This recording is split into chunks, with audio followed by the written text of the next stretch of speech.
Resident Evil Requiem gives me hope for Resident Evil's future. It feels like the perfect send-off for the Raccoon City incident and the whole reason we're getting all of these remakes.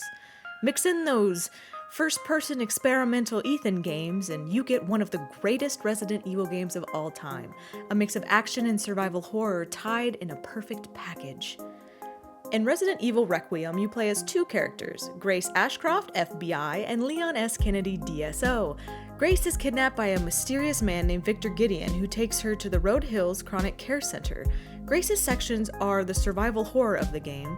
She has very little resources at her disposal and it is recommended that you play her sections in first person. In fact, it's the default if you don't change it in the settings. Some of her cutscenes will automatically be in first person and vice versa if you choose to play as her in the traditional third person. In her sections, you have the item boxes and the classic typewriter saves. If you're playing classic mode, then the ink ribbons needed to save are scarce. If that's not something you want to deal with, then there's a more casual mode that gives you more items, or standard mode that still makes you a little resource conscious, but you don't have to worry about ink ribbons.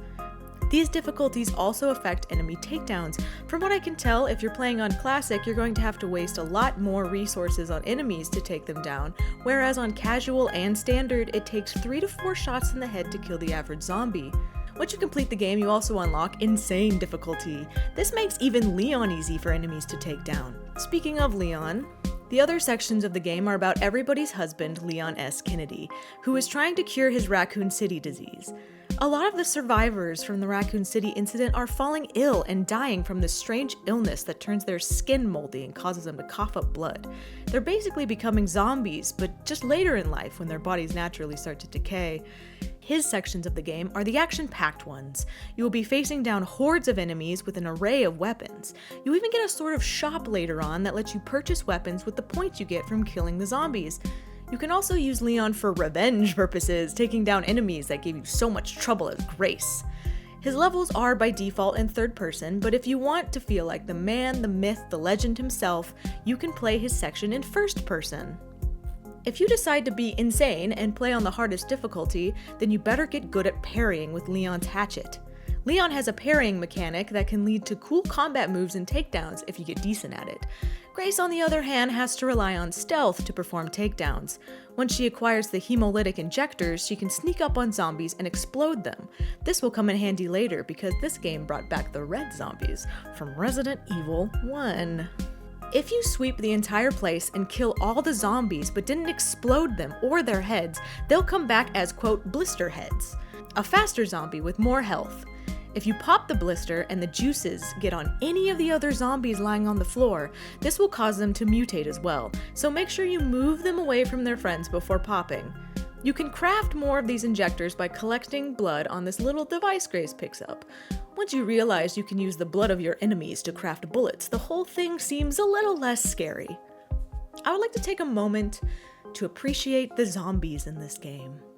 They are all people with echoes of their former selves. The maids obsess about cleaning and how dirty and bloody everything is.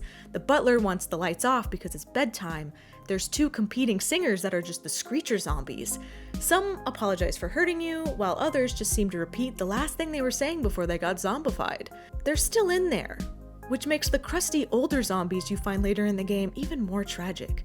They no longer speak, yet they are in the same area they've always been for 30 years, slowly losing themselves to time and the T-virus. In Requiem, you get completion points, or CP, that you can unlock by doing certain in-game challenges, usually ones tied to achievements. With these points, you can unlock concept art and models, or bonuses like a durable shiv that never degrades, or classics like rocket launchers and infinite ammo. There is a secret final puzzle that can give you a large amount of CP if you need it. If something seems out of place, it might do you some good to investigate it.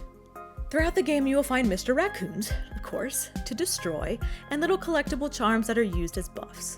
When playing as Leon, you can equip the charm to your weapon, but when you play as Grace, the charm only works when in her inventory, taking up precious slot space.